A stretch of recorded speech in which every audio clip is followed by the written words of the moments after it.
بسم الله الرحمن الرحيم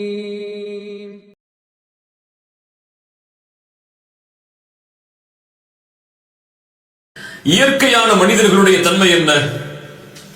யாரை பார்த்தாலும் முதல்ல அவர் நல்லதா நினைக்க மாட்டார். அப்படியா இல்லையா? ஒரு வலிமாக்கு உங்களை கூப்பிடல, அவர் திருமணத்துக்கு உங்களை கூப்பிடல, என்ன நினைப்பீங்க? அவர் முகத்துல முடிச்சிருவானா? இனிமே அவர் என் வீட்டுக்கு வந்துருவாரா? அவருக்கு நம்ம கொடுக்கல் வாங்கல் இருக்குமா? என்ன அவர் கூப்பிடாம இருந்துட்டாரு அப்படின்ற எண்ணம் தான் நமக்கு முதல்ல இயற்கையாக வரும். மறந்திருப்பார் அல்லது அவர் அழைத்திருப்பார் தொலைபேசியை, ஆனால் எம்மால் தொடர்பு கொண்டிருக்க முடியாது என்ற எண்ணம் முதல்ல வருமா? நமக்கு வராது. பள்ளிவாசல் உட்கார்ந்து ஒரு ஆள் போன் பார்த்துட்டு இருக்காரு. பள்ளிவாசல் உட்கார்ந்து ஒரு ஆள் போன் பார்த்துட்டு இருக்காரு. என்ன நினைப்போம்? என்னடா இவன் பள்ளியில் உட்கார்ந்து வாட்ஸ்அப் பார்த்துட்டு இருக்கான்னு நினைப்போம். சரி, குர்ஆன் ஓதிட்டு இருப்பார், அது மூலியமா ஏதாவது நன்மை சேர்த்து கொண்டிருப்பார் நினைப்போமா? நினைப்பாங்க. இல்ல, மாஷா அல்லாஹ். ஆனா குறைவுதான். முஸ்லிமை பொறுத்தவரை இந்த உலகத்தில் வாழக்கூடிய எல்லோர்களை பற்றியும் நல்லெண்ணம் கொள்ளுவார். முஹ்சினை பொறுத்தவரை நல்லெண்ணம் கொண்டதோடு மட்டுமல்லாமல் எல்லோர்களை பற்றியும் நல்லதையே பேசுவார். இதுதான் இந்த தன்மை நம்ம இன்னைக்கு பகிர்ந்து கொள்ளக்கூடிய தன்மை. தெரியாம ஆயிடுச்சு, வேணும்னே பண்ணல. நல்லெண்ணம் வைங்க.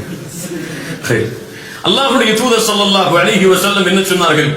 இந்த தன்மையை யாரெல்லாம் கொண்டிருக்கிறார்களோ, பிறர் என்ன தவறு செய்கிறார், ஏன் அவர் இப்படி செய்தார், அவர் ஏன் இப்படி செய்யவில்லை, இப்படி செய்வதால் அவர் இப்படித்தான் இருப்பார் என்று யாரெல்லாம் பிறருடைய குறைகளை தேடியே செல்கிறார்களோ, அல்லாஹ்வுடைய தூதர் ஸல்லல்லாஹு அலைஹி வஸல்லம் சொன்னார்கள், மன் தத்தபஅ அவ்ரத அகீஹில் முஸ்லிம், எந்த ஒரு முஸ்லிமுடைய குறையை ஒருவன் பின்தொடர்கிறானோ, அவனை பற்றி தப்பான எண்ணமே கொண்டு அவனை பின்தொடர்கிறானோ, தத்தபஅ அல்லாஹு அவ்ரதஹு, இவனுடைய குறையை அல்லாஹ் பின்தொடர்வான்.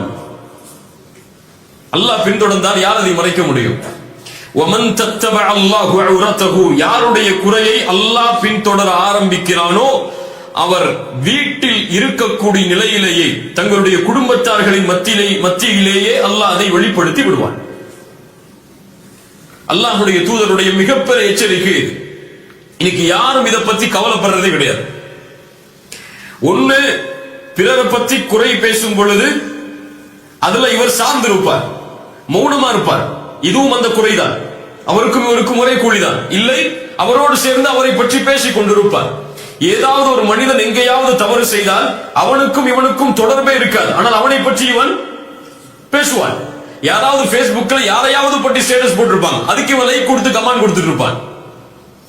இப்படித்தான் இந்த முஸ்லிம் சமூகத்துடைய பெரும்பான்மையான மக்கள் இல்ல மாஷா அல்லாஹ் தங்களுடைய வாழ்வை அமைத்துக் கொண்டிருக்கிறார்கள். எங்க போனாலும் எங்க ஒண்ணு கூடினாலும் யாரையாவது பத்தி பேசணும், யாராவது அங்க சப்ஜெக்ட்ல இருக்கணும். இல்லன்னா அது யாராவது பக்கத்து வீட்டை தப்பு செஞ்சிருப்பாங்க, இவர் யாரையோ கொண்டு வந்து இங்க கம்பேர் பண்ணிருப்பாரு, அவருக்கும் இருக்கும் சம்மதமே இருக்காது. இப்ப இது போன்ற செயல்பாடுகளில் யார் தங்களை ஈடுபடுகிறார்களோ அல்லாஹ் அவர்களுடைய குறையை பின்தொடர்வான். அல்லாஹ் அவர்களுடைய குறையை பின்தொடர ஆரம்பித்தால் அவ்வளவுதான், யாரும் அதை மறைக்க முடியாது. ஏன்னா எல்லாருக்கும் ஒவ்வொரு குறை இருக்கும், அப்படியா இல்லையா? யாரு குறை இல்லாத மனிதன்? எவ்வளவுதான் பயான் பண்ணாலும் அந்த ஆலிம் டைம் குறை இருக்குமா இருக்காதா? இருக்குமா இருக்காதா? அவர் பிறருடைய குறையை தேட ஆரம்பித்தால் அவருடைய குறை யார் மறைப்பது? அல்லாஹ் அதை வெளிப்படுத்துவான். அல்லாஹ்வுடைய தூதருடைய எச்சரிக்கை. இஸ்லாமிய மார்க்கம் அதனால் அழைக்கிறது ஹுஸ்னு தன்னின் பக்கம், நல்ல எண்ணங்கள் கொள்ள வேண்டும் என்பதன் பக்கம். யாரின் மீது? ஒட்டுமொத்த மனிதர்களின் மீதும். அவர்கள் மீது தீமையான எண்ணம் கொள்வதை இஸ்லாமிய மார்க்கம் தடை செய்கிறது. விலகிக் கொள்ளுங்கள் என்று சொல்லவில்லை, என்ன செய்கிறது? தடை செய்கிறது. ஏன்? ஒரு மனிதனுடைய வெளிப்படையான தோற்றம் மட்டும்தான் ஒரு முஃமினுடைய அளவீடை தவிர உள்ளத்தில் இருப்பது கிடையாது. உள்ளத்தில் இருப்பதை யாரை தவிர யாரும் அறிய முடியாது, அல்லாஹ்வை தவிர யாரும் அறிய முடியாது. வெளிப்படையை கொண்டு மட்டும்தான் ஒரு முஃமின் முடிவெடுப்பானை தவிர உள்ளத்தில் இருப்பதை கொண்டு அவனை குறை கொள்பவனாக ஒரு முஃமின் இருக்க மாட்டான். இதைத்தான் இஸ்லாமிய மார்க்கம் எமக்கு போதிக்கிறது. அல்லாஹ்வுடைய தூதர் ஸல்லல்லாஹு அலைஹி வஸல்லம் அவர்களுடைய வாழ்க்கை நல்லெண்ணம் பிறர் மீது கொள்ள வேண்டும் என்பதை பல இடங்களில் அல்லாஹ்வுடைய தூதர் எமக்கு நினைவுபடுத்தினார்கள். சில உதாரணங்களை பார்ப்போம். உஸாமா இப்னு ஸைத் இப்னு ஹாரிஸா, உஸாமா இப்னு ஸைத் ரலியல்லாஹு அன்ஹு மிகச் சிறந்த நபி தோழர். அவர்கள் சொல்லுகிறார்கள், அல்லாஹ்வுடைய தூதர் எங்களை ஹுரகா என்ற ஒரு கூட்டத்தார்களை அவர்களோடு போர் செய்வதற்காக ஒரு குழுவை அனுப்புகிறார்கள். சராயா, படைக்குழு. சராயா என்றால் படைக்குழு. அந்த குழுவில் அல்லாஹ்வுடைய தூதர் இருக்க மாட்டார்கள், அதனால் அது போர் கிடையாது. சராயா, அல்லாஹ்வுடைய தூதர் யாரையாவது நியமித்து நீங்கள் அந்த ஊர்வாசிகளை போர் செய்யுங்கள் என்று அல்லாஹ்வுடைய தூதர் அனுப்புவார்கள். அப்படி அனுப்பக்கூடிய நிலையில் உசாமா இப்னு ஸைத் அவர்களும் அங்கே செல்கிறார்கள். அந்த ஊர்வாசிகள் சிறைபிடிக்கப்படுகிறார்கள். அந்த கூட்டத்தார்கள், போர் நடக்கிறது. உசாமா இப்னு ஸைத் அவர்கள் சொல்லுகிறார்கள், நானும் ஒரு அன்சாரி தோழரும் ஒருவரை பார்த்தோம் அந்த கூட்டத்தார்ல. அவரை நாங்கள் கொலை செய்ய வேண்டும் என்று, அவர் மீது போர் செய்து அவரை கொலை செய்ய வேண்டும் என்று நாங்கள் முன்னால் சென்ற பொழுது அவர் சொன்னார், லா இலாஹ இல்லல்லாஹ். அன்சாரி தோழர் விலகிக் கொண்டார். என்ன, கலிமா சொல்லிட்டார், இனிமே அவரை அல்லாஹ்வுடைய தூதர் தடை செய்தது, விலகிக் கொண்டார். ஆனா உசாமா இப்னு ஸைத் சொன்னார்கள், நான் அவரை ஈட்டியால் கொன்று, ஈட்டியால் குத்தி கொலை செய்து விட்டேன். புரியுதா?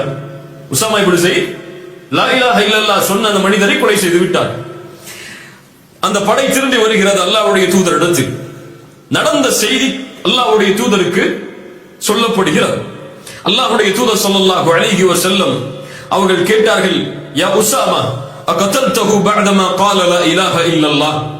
ஒரு மனிதன் லா இலாஹ இல்லல்லாஹ் என்று கூறியதற்கு பிறகு அவரை கொலை செய்தாயா? அவர் மீது நீ போர் தொடுத்தாயா? உசாமா இப்னு ஸைத் சொன்னார்கள், அல்லாஹ்வுடைய தூதரே, அவர் தன்னை பாதுகாத்துக் கொள்வதற்காகத்தான் சொன்னார். என்ன சொன்னார்? அவர் தன்னை பாதுகாத்துக் கொள்வதற்காகத்தான் சொன்னாரை தவிர மனசால அவர் சொல்லல. அல்லாஹ்வுடைய தூதர் ஸல்லல்லாஹு அலைஹி வஸல்லம் அவர்கள் சொன்னார்கள். இது வெளிப்படையாக மனிதனுக்கு தெரியக்கூடியது. ஒருத்தர் போர் தொடுக்க போகும்போது அவர் லா இலாஹ இல்லல்லாஹ் சொன்னா அவர் தன்னை பாதுகாத்துக் கொள்வதற்காக சொல்கிறார் என்று உலகத்தில் எல்லாரும் சொல்லுவாங்க. அல்லாஹ்வுடைய தூதர் ஸல்லல்லாஹு அலைஹி வஸல்லம் எப்படி பக்குவப்படுத்தினார்கள் பாருங்கள். மறுபடியும் கேட்டார்கள் இந்த பதிலுக்கு பிறகும், அகதல்தஹு பஅதமா قال لا இலாஹ இல்லல்லாஹ். ஒரு மனிதன் லா இலாஹ இல்லல்லாஹ் என்று கூறியதற்கு பிறகும் அவனோடு நீ போர் செய்தாயா? மறுபடியும் கேட்டார்கள். உசாமா இப்னு ஸைத் காரணத்தை சொல்லுகிறார், எதுக்கு நான் அவர் மேல போர் செஞ்சேன்னு சொல்லி. அல்லாஹ்வுடைய தூதர் அந்த காரணத்தை ஏற்றுக்கொள்ளவில்லையே. அவர் வாயால சொன்னதுக்கு பிறகு அவர் மறைச்சு சொன்னாரா மறைக்காம சொன்னாரா சொல்லி உங்களுக்கு என்ன அதுல தேவை இருக்கு உசாமா? சுப்ஹானல்லாஹ். அவர் நாவால் மொழிந்து விட்டால் அவர் மீது நல்லெண்ணம் கொண்டு அன்சாரியை போன்று நீங்களும் விலகி இருக்க வேண்டுமே. உசாமா இப்னு ஸைத் சொல்கிறார்கள், அல்லாஹ்வுடைய தூதர் இந்த வார்த்தையை திரும்ப திரும்ப கூறிக்கொண்டே இருந்தார்கள். நான் நினைத்தேன் இந்த நாளுக்கு பிறகு நான் இஸ்லாமை ஏற்றிருக்க வேண்டும் என்று. புரியல என்ன அர்த்தம்? இந்த நாள் என்னை விட்டு கடந்து போய் இந்த பாவம் எல்லாம் போனதுக்கு பிறகு இஸ்லாமை ஏற்றிருக்க வேண்டுமே என்று நினைக்கும் அளவிற்கு அல்லாஹ்வுடைய தூதர் திரும்ப திரும்ப அந்த வார்த்தையை சொன்னார்கள். சுப்ஹானல்லாஹ். எதிரிகள் கூட தங்களை பாதுகாத்துக் கொள்ள வேண்டும் என்பதற்காக லா இலாஹ இல்லல்லாஹ்வை மொழிந்த பொழுது அல்லாஹ்வுடைய தூதர் நல்லெண்ணம் வை அவர் மீது, ஹுஸ்னுல் ظنை வை உஸாமா என்று சொன்னார்கள். இன்னொரு நிகழ்வை பாருங்கள். அலி இப்னு அபி தாலிப் அவர்கள் யமன் தேசத்திலிருந்து ஒரு தங்கத்தை அனுப்புகிறார்கள், தங்க குவியல். அல்லாஹ்வுடைய தூதர் முக்கியமான நபித்தோழர்களை மட்டும் அழைத்து பங்கு வைக்கிறார்கள். சில நபித்தோழர்கள் அதை பார்த்த மற்ற நபித்தோழர்கள் எல்லாம் சொன்னார்கள். சில நபித்தோழர்கள் சொன்னார்கள், குன்னா நஹ்னு அஹக்க பிஹாதா மின் ஹாஉலா. கொடுக்கப்பட்டவர்களை விட நாங்கள் தானே இதற்கு தகுதியானவர்கள். அல்லாஹ்வுடைய தூதர் எங்களுக்கு கொடுத்திருக்கணும். அல்லாஹ்வுடைய தூதர் யாருக்கு கொடுத்துட்டாங்க? அந்த நபித்தோழர்களுக்கு மட்டும் கொடுத்துட்டாங்களே. நஜ்ஜாருடைய கோத்திரத்தில் உள்ள அந்த நபித்தோழர்களுக்கு மட்டும் கொடுக்கப்பட்டதே ஏன் என்று சில நபித்தோழர்கள் கேள்வி கேட்டார்கள். அல்லாஹ்வுடைய தூதருக்கு இந்த கேள்வி கொண்டு போய் சேர்க்கப்பட்டது. அல்லாஹ்வுடைய தூதர் செஞ்சதுக்கு காரணம் சொன்னாங்க சில ஹதீஸ்ல. ஏன் செஞ்சாங்க? அவர்கள் புதிதாக இஸ்லாமை ஏற்றவர்கள், அவர்களுக்கு கொடுத்தால் அவர்களுடைய ஈடுபாடு ஈமானோடு இஸ்லாமோடு அதிகரிக்க வேண்டும் என்பதற்காக அல்லாஹ்வுடைய தூதர் கொடுத்தார்கள். அதில் அநீதம் செய்யல அல்லாஹ்வுடைய தூதர், மஅதல்லாஹ். அல்லாஹ்வுடைய தூதர் ஸல்லல்லாஹு அலைஹி வஸல்லம் சொன்னார்கள், நீங்கள் என்னை நம்பிக்கை கொள்ளவில்லையா? வானத்தில் உள்ள இறைவனை நான் நம்பிக்கை கொண்டிருக்கும் பொழுது அவன்தான் எனக்கு காலையிலும் மாலையிலும் வஹியை இறக்குகிறான். இந்த நபியை நீங்க நம்பிக்கை கொள்ள மாட்டீங்களா? உங்களுக்கு நல்லதுதான் செஞ்சிருப்பேன்னு சொல்லி. அப்போ ஒரு மனிதர் எழுந்திருக்கிறார். சஹாபாக்கள் அந்த மனிதருடைய தோற்றத்தை சொல்கிறார்கள்.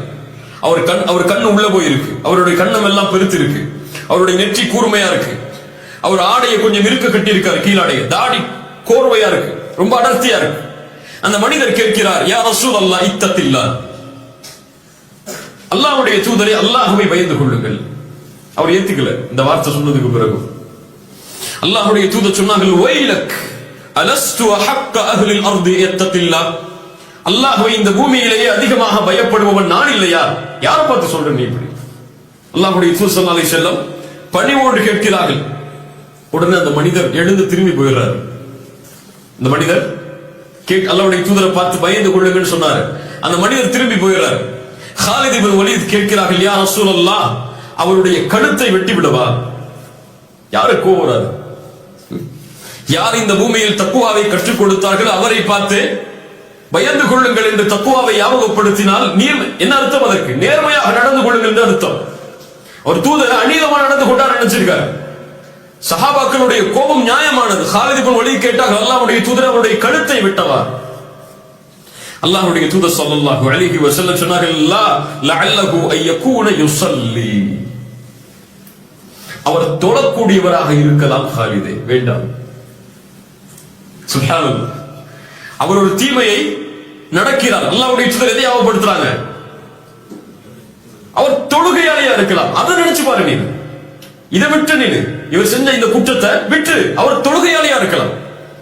அப்படியா இல்லையா? ஒரு மனிதன் எல்லா வாழ்க்கை முழுக்க அவருடைய வாழ்க்கையில பாவம் தான் இருக்குமா? ஏதாவது நல்ல கரையை செய்ய மாட்டான். போற வழியில ஒரு கஷ்டப்பட்டிருக்கவனுக்கு 100 திரகம் கொடுத்துட்டு போயிடுவான். நமக்கு 100 திரகம் கொடுக்குற கஷ்டமா இருக்கும். அவனும் அதே கஷ்டத்துல இருப்பான், 100 திரகம் கொடுப்பான். நம்ம தொழுவான் தொழுவ மாட்டான். அவ்வளவுதான் வித்தியாசம் இருக்கும். நம்ம அவன் எப்படி பார்ப்போம்? இவன் நரகத்துக்கு போயிடுவான பார்ப்போம், தொழுகாததுனால. அப்படியா இல்லையா? இவன் போய் பேசுவான், இவன் மத்தவங்களை பத்தி பேசுவான், இவன் பயானுக்கெல்லாம் வரமாட்டான், அதனால இவன்லாம் பாவி அப்படின்னு பார்ப்போம். இல்ல மாஷா அல்லாஹ், அல்லாஹ் பாதுகாத்தவர்களை தவிர. அல்லாஹ்வுடைய தூதர் என்ன சொன்னாங்க? லஅல்லஹு யகூன யுஸல்லி, அவர் தொழக்கூடியவராக இருக்கலாம். இப்ப காலித் பின் வலீத் சொன்னாங்க, வகம் மின் முஸல்லின் யகூலு பிலிசானிஹி மா லைஸ ஃபீ கல்பிஹி. எத்துணை தொழுகையாளிகள் உள்ளத்தில் இல்லாததை நாவால் மொழிகிறார்கள்.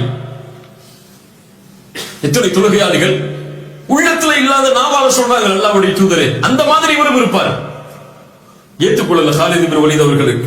அல்லாஹ்வுடைய தூதர் ஸல்லல்லாஹு அலைஹி வஸல்லம் சொன்னார்கள், காலிதே, நான் ரலியல்லாஹு அன்ஹு பிறருடைய உள்ளத்தை துளையிட்டு பார்ப்பதற்காகவோ அவர்களுடைய வயிறுகளை பிளந்து பார்ப்பதற்காகவோ நான் அனுப்பப்படவில்லை. சுப்ஹானல்லாஹ். யார் கற்றுக் கொடுத்த ஒழுக்கம் பாருங்கள். இதான் தீன், இதான் மார்க்கம்.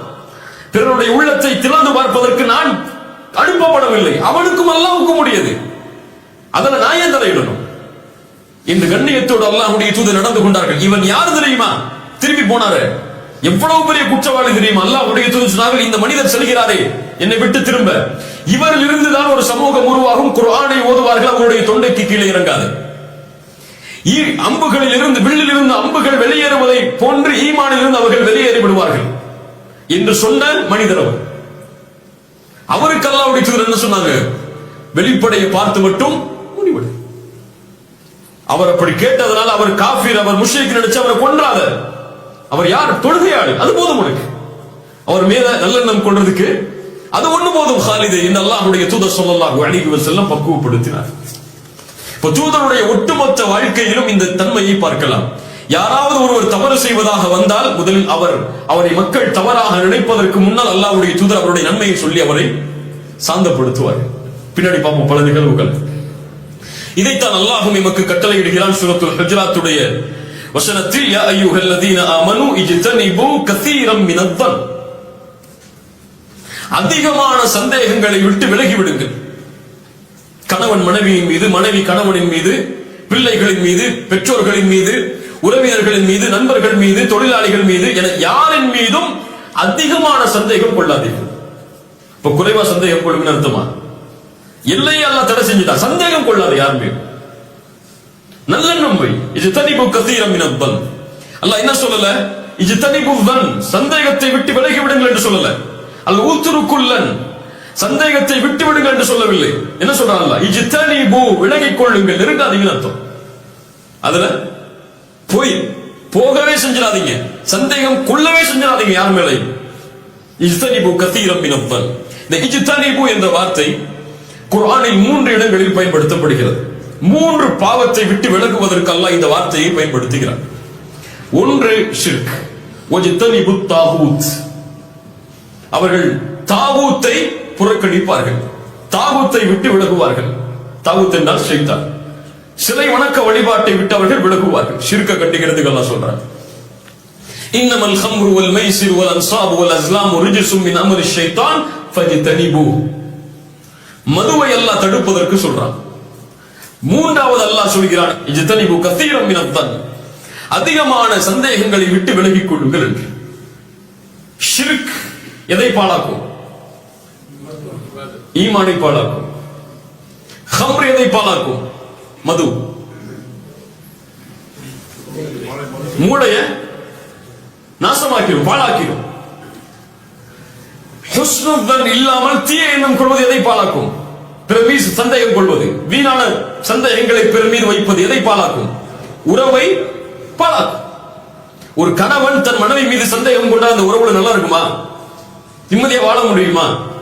முடியுமா? ஏன் என் ஒய்ஃப் 2 மணிக்கு போன் எடுத்து பார்த்துட்டே இருக்கான்னு நினைச்சா என்ன ஆகும்? அல்லது மனைவி எப்ப பார்த்தாலும் போன்லயே இருக்காரு, யார்கிட்டயாவது பேசிட்டு இருக்காருன்னு நினைச்சா அந்த உறவுல சந்தோஷம் இருக்குமா? ஆபீஸ்ல இருந்து ரிசப்ஷனிஸ்ட் கால் பண்ணிருப்பாங்க, யார் எந்த லேடிட்ட அவர் பேசினாரு அந்த மனைவி நினைச்சிட்டே இருந்தாங்கன்னா உறவுல சந்தோஷம் இருக்குமா? இருக்காது. அப்போ இந்த தீய எண்ணம் கொள்வது எதை பாழாக்கும்? உறவை பாதிக்கும், ஒட்டுமொத்த வாழ்க்கையும் அழித்துவிடும். அப்படியா இல்லையா? பிள்ளைங்க மேல சந்தேகம் கொண்டாங்கன்னா அவரால் வாழ முடியுமா நிம்மதியா? எங்க போறான், எங்க வர்றான், என்ன பண்றான், யாரை பார்த்துட்டு இருக்கான், Facebookல யார்கிட்ட பேசுறான்னு சந்தேகம் இருந்துச்சுன்னா, கண்காணிப்பு இருக்கலாம். சந்தேகம் இருந்துச்சுன்னா அதுலயே போய் அவனுடைய வாழ்க்கையே சந்தோஷம் இல்லாம முடிஞ்சிடும். மனைவி மேல வச்சாலும் அப்படித்தான், பெற்றோர்கள் மேல வச்சாலும் அப்படித்தான், தொழிலாளி மேல வச்சாலும் அப்படித்தான். உங்க கம்பெனில பினான்ஸ் கண்ட்ரோல் மேல சந்தேகம் பட்டீங்கன்னா என்ன ஆகும்? பிசினஸ் பண்ணுவீங்களா நீங்க? முடியாது. இஜ்தனிபு கஸீரம் மினத் தன். இந்த 3 பாவங்களை தடுப்பதற்கு அல்லாஹ் இந்த வார்த்தையை பயன்படுத்துகிறார். ஏன் விலகிக் கொள்ள வேண்டும்? அல்லாஹ்வை பதிலையும் சொல்கிறார், இன்ன பஅதத் தன்னி இஸ்முன். சில சந்தேகங்கள் பாவமாகவே முடியும். பாவமா ஏன்னா அது இருக்காது, சந்தேகங்கள் உறுதி இல்லையே. அது நடக்கும், அவர் அப்படி இருப்பார், இல்லாமலும் இருப்பார். அப்படி இல்லாமல் இருப்பவரை நீங்கள் சந்தேகித்தால் அது பாவம். அதனால முழுமையா விலகிடுங்க. வலா தஜஸ்ஸசு. அல்லாஹ் அடுத்த அறிவுரையும் சொல்கிறான், பிறருடைய குறையை துருவி துருவி ஆராயாதே. அவன் செய்யலன்னு சொல்லிட்டானா விட்டு, அவ்வளவுதான். அதுக்கப்புறம் யோசிக்காத, ஏன் அப்படி செஞ்சா, எதுக்கு செஞ்சா, ஏன் இப்படி போய் சொல்றான், அதெல்லாம் உனக்கு தேவையில்லை. நான் வாழ சொல்லிட்டானா முடிஞ்சு போச்சு. பின்னாடி உதாரணங்கள் பார்க்கும்போது நமக்கு இது தெரியும். சுப்ஹானல்லாஹ். இந்த மார்க்கத்துடைய மகத்துவத்தை பாருங்கள். ஆயிஷா ரலியல்லாஹு அன்ஹா அவர்கள் மீது ஒரு இட்டுக்கட்டப்பட்ட நிகழ்வு நடக்கிறது. எங்க நடந்துச்சு? மக்காலயா மதீனாலயா? எங்க நடந்துச்சு? மதீனால அல்லாஹ்வுடைய தூதர் ஸல்லல்லாஹு அலைஹி வஸல்லம் போருக்கு கிளம்பி வரும் பொழுது ஒரு நிகழ்வு நடக்கிறது. முனாஃபிக்குகளும் சஹாபாக்களில் சிலரும் இந்த இட்டுக்கட்டப்பட்ட நிகழ்வில் பங்கு கொள்கிறார்கள். ஹஸ்ஸான் இப்னு தாபித், முத்ஐம் போன்ற நபி தோழர்கள் கூட இந்த நிகழ்வில் பங்கு கொள்கிறார்கள். இவர்களுடைய பாவங்களை மன்னித்தும் அவர்களை கண்டித்தும் அல்லாஹ் குர்ஆனுடைய வசனங்களை இறக்கிக் கொண்டே இருக்கிறார். பின்னாடி ஆயிஷா ரலியல்லாஹு அன்ஹா தூய்மையான பெண் அல்லாஹ்விடத்திலிருந்து வகை வந்ததுக்கு பிறகு அல்லாஹ் வசனங்களை கண்டிக்கிறார். எந்த சூறால அல்லாஹ் பெரும்பான்மையா கண்டிச்சான்? அத சூரத்துன் நூர், பாரக்கல்லாஹு ஃபீக். சூரத்துன் நூருடைய வசனத்தில் அல்லாஹ் என்ன சொல்றான் கவனிங்க. இந்த வசனத்துல லவ்லா இத் சமிஅதுமூஹு ظنல் முஃமினூன வல் முஃமினாத்து பிஅன்ஃபுஸிஹிம் கைரா. இப்படி ஆயிஷா அவர்கள் மீது அவதூறு சொல்லப்பட்ட நேரத்தில், அவர்கள் அதை செவிமடுத்த நேரத்தில், அங்கிருந்த முஃமின்களும் ஆண்களான முஃமினான ஆண்களும் முஃமினான பெண்களும் நினைத்திருக்க வேண்டாமா? பிஅன்ஃபுஸிஹிம் கைரா, தங்களுக்கும் நலவை, தங்களுக்கும் கைரை, தங்கள் மீதும் நல்லெண்ணத்தை நினைத்திருக்க வேண்டாமா? அவர்கள் அதை செவிமடுத்த பொழுது. மேலும் வகாலு ஹாதா இஃப்கும் முபீன், அவர்கள் சொல்லி இருக்க வேண்டாமா இது மிகப்பெரிய அவதூறு என்று.